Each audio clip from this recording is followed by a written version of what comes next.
Amis de la plume et du papier, mesdames, messieurs, bonjour. Jeudi 30 avril 2020, bienvenue à ce rendez-vous de la revue de presse. Bonne nouvelle pour le Bénin, encore une autre performance reconnue. Le Bénin, premier en Afrique francophone par sa transparence budgétaire en 2019. C'est le matinal qui affiche l'information en manchette ce matin. Oui.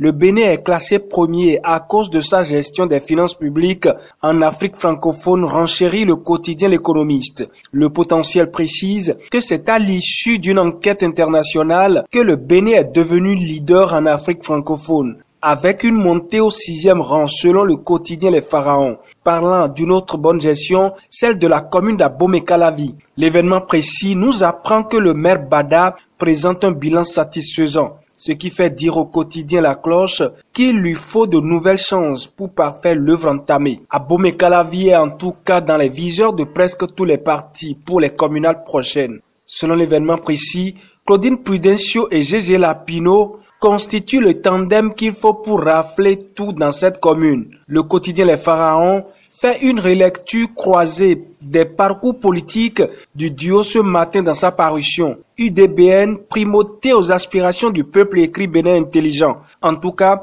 le parti pose de grands pas sur le chemin de la victoire. Renchérit le quotidien Pluriel, qui ce matin présente également Attignon et Eboué comme le tandem gagnant à Gbehoué dans la commune de Grand Popo. Pour le Canard, suite à une enquête, les 2 sièges sont en passe d'être raflés. Pour l'Indépendant, Atroco se positionne pour un visage plus reluisant de Cotonou.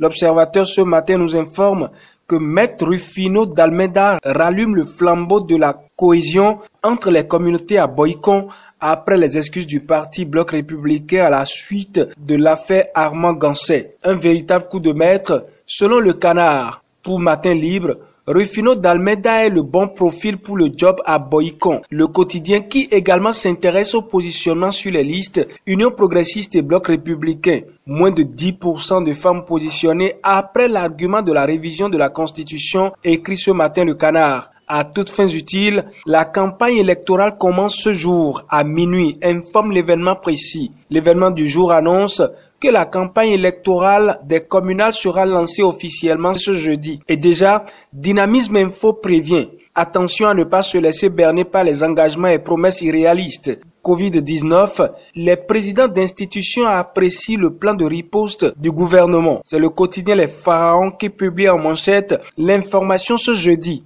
Ils appellent à l'observance stricte des mesures barrières et écrit les 4 vérités. Pendant ce temps, la France participe avec 2 milliards pour lutter contre le coronavirus au Bénin. L'information est à la manchette du quotidien Pluriel paru ce jour. Mais que se passe-t-il encore à la CADHP à Arusha? Tchakwata met en manchette ce matin pour intrusion dans les affaires internes de la Côte d'Ivoire, la claque de Ouattara au machin honteux. Le Canard ajoute que le Bénin avait raison. La Cloche de dire que la Côte d'Ivoire claque la porte de la cour et rejoint le Bénin. Ainsi donc, la Côte d'Ivoire emboîte le pas au Bénin selon le matinal. Vote de la loi portant modernisation de la justice au Bénin, le flou autour du règlement des litiges mineurs levé. Écrit en manchette ce matin le potentiel. Les procédures simplifiées pour les PME, ajoute Matin Libre en manchette. Plus de perte de temps, en contentieux se réjouit le Canard. Finissons ce matin avec la 2e phase de fourniture et distribution d'eau potable. L'Indépendant nous informe que 610 km de conduites supplémentaires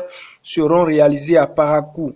Ce faisant, la cité se met à l'abri pour 50 ans. Mesdames, Messieurs, ce sera tout pour la revue de presse. Nous donnons congé pour cette rubrique pour quelques jours. Reprise de la revue de presse après les élections.